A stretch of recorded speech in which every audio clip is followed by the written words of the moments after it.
Hello everyone. तो आज की मॉर्निंग की शुरुआत हुई गर्मा गर्म आलू के पराठों के साथ। मैंने और हस्बैंड ने साथ में ब्रेकफास्ट किया। फिर हस्बैंड अपने ऑफिस के लिए निकल गए और बेटी भी स्कूल चली गई। उसके बाद मैंने घर के सारे ज़रूरी काम निपटाए और आज एक काफ़ी इंपॉर्टेंट काम भी पेंडिंग था जो काफ़ी टाइम से मैं पोस्टपोन कर रही थी, और वो था फिश टैंक को अच्छे से क्लीन करना। फिश टैंक काफ़ी ज़्यादा गंदा हो गया था, इसलिए आज इसे प्रॉपर्ली क्लीन करना बहुत ज़्यादा ज़रूरी था। वैसे मैं ट्राई करती हूँ कि 8 से 10 दिन में एक बार फिश टैंक को ज़रूर क्लीन कर लूँ ताकि वाटर क्लीन रहे और हमारे लिटिल फिशेस भी हेल्दी और हैप्पी रहे। लेकिन कभी कभी घर के काम और डेली रूटीन में टाइम ही नहीं मिल पाता और देखते ही देखते टैंक फिर से क्लीन करने लायक हो जाता है। अब घर के सारे काम भी ऑलमोस्ट कंप्लीट हो चुके थे। मेरी बेटी भी अराउंड 12 बजे स्कूल से आ जाती है, इसलिए मैं हमेशा ट्राई करती हूँ कि उसके आने से पहले ही अपने सारे काम निपटा लूं, क्योंकि उसके आते ही मेरा सारा टाइम बस उसी का होता है। और आज मेरी मैडम स्कूल से अपना टिफिन फिनिश करके नहीं आई थी, तो घर आते ही मैंने सबसे पहले उससे बोला कि पहले अपना टिफिन फिनिश। फिर आराम से बैठकर उसने मुझे स्कूल में आज क्या क्या हुआ, क्या किया और क्या सीखा और फ्रेंड्स के साथ क्या क्या मस्ती की, सब कुछ डिस्कस किया। और आज मैं अपनी बेटी की स्पेशल फरमाइश पर घर में वेजिटेबल फ्राइड राइस बना रही हूँ। उसे वेजिटेबल फ्राइड राइस बहुत ज्यादा पसंद है, तो जब भी ये फरमाइश करती है मम्मी को बनाना ही पड़ता है। इसे बनाना बहुत ही ज्यादा ईजी है। यहाँ मैंने अनियन, गार्लिक, कैरेट, कैप्सिकम और कैबेज को हाई फ्लेम पर अच्छे से सौते कर लिया है। इसके बाद मैंने बॉइल्ड राइस ऐड किया और फिर ब्लैक पेपर और सॉल्ट डाला। लास्ट में आते हैं सॉसेस। यहाँ पे मैंने पहले से ही सारे सॉसेस को मिक्स करके रखा था, soya sauce, chilli sauce, vinegar और शेजवान सॉस। बस इस सॉस के मिक्सचर को राइस में ऐड किया और सब कुछ अच्छे से स्टर कर लिया, और बस हमारा डिलीशियस फ्राइड राइस रेडी है। बनाने में सुपर इजी और टेस्ट में एकदम रेस्टोरेंट स्टाइल। लंच करने के बाद हमने थोड़ा सा रेस्ट किया और फिर टाइम हो गया था मेरी बेटी की योगा क्लास का। अभी 15 अगस्त पे आ रहा है, तो उसकी परफॉर्मेंस की प्रिपरेशन चल रही है, इसलिए फिलहाल योगा क्लासेस ऑलमोस्ट डेली हो रही है और हमारा रूटीन भी थोड़ा बिजी हो गया है। बच्चों की प्रैक्टिस भी आज बहुत अच्छे से हो गई, और जब बच्चे अपनी प्रैक्टिस में बिजी थे तो हम लेडीज लोग भी कहाँ पीछे रहने वाली थी। हम सब बैठकर गप्पे मारते रहे। योगा क्लासेस कंप्लीट होने के बाद हम घर वापस आ गए। घर आते ही मैंने एक छोटी सी रील शूट करी और फिर हमें जाना था थोड़ा सा घर का सामान लेने के लिए। एक्चुअली मेरा मॉप खराब हो गया था, तो सबसे पहले एक नया मॉप लेना था मुझे। उसके अलावा घर की छोटी मोटी चीजें भी खत्म हो गई थी, तो सोचा एक ही बार में सब ले लेते हैं। घर का सामान लेने निकलो तो लिस्ट चाहे छोटी हो, लेकिन शॉपिंग हमेशा लंबी हो जाती है।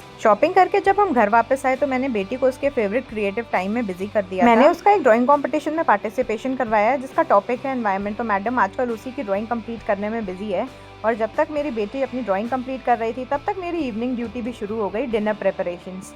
तो आज डिनर में मैं बना रही थी कद्दू की सब्जी, दाल, चावल और गर्मा गर्म रोटी, और साथ में ही घर का बना हुआ मिर्ची का अचार। सिंपल सा घर का खाना, लेकिन ऑनेस्टली दिन भर की भागदौड़ के बाद ऐसे घर के खाने का सुकून ही अलग होता है। अब यहाँ तक आते आते मेरा डिनर भी बन के रेडी हो गया था। फिर हम सबने साथ में बैठकर डिनर किया, और फैमिली के साथ बैठकर खाना खाने का अपना एक अलग ही सुकून होता है। डिनर के बाद मेरी बेटी फिर से अपनी ड्राइंग कंप्लीट करने में लग गई। उसका वो फोकस और एक्साइटमेंट देखने लायक था। बीच बीच में थोड़ी देर थक भी जाती थी, लेकिन फिर भी उसने हार नहीं मानी। फाइनली दिन के खत्म होते होते उसकी ड्राइंग कंप्लीट हो ही गई। उसके चेहरे की खुशी देखकर मुझे भी बहुत अच्छा लगा। कभी कभी बच्चों की छोटी छोटी अचीवमेंट्स भी पेरेंट्स के लिए बहुत स्पेशल मोमेंट बन जाती है। और सच कहूँ तो बहुत ही प्यारी ड्राइंग बनाई थी उसने। बस अब लास्ट स्टेप बाकी था, इसको स्कैन करके मुझे आगे फॉरवर्ड करना था। उसके बाद काफी टाइम से मेरा डोसा बनाने का मन था, तो मैंने पहले ही दाल और चावल को भिगो कर रख दिया था। सोचा था कि जब भी टाइम मिलेगा तो घर का फ्रेश और टेस्टी डोसा बनाऊंगी। आज का दिन काफी बिजी रहा, और बस इसी के साथ आज का व्लॉग यहीं खत्म होता है। उम्मीद है आपको मेरा ये छोटा सा दिन पसंद आया होगा। मिलते हैं नेक्स्ट व्लॉग में एक और नए दिन और नए मोमेंट्स के साथ।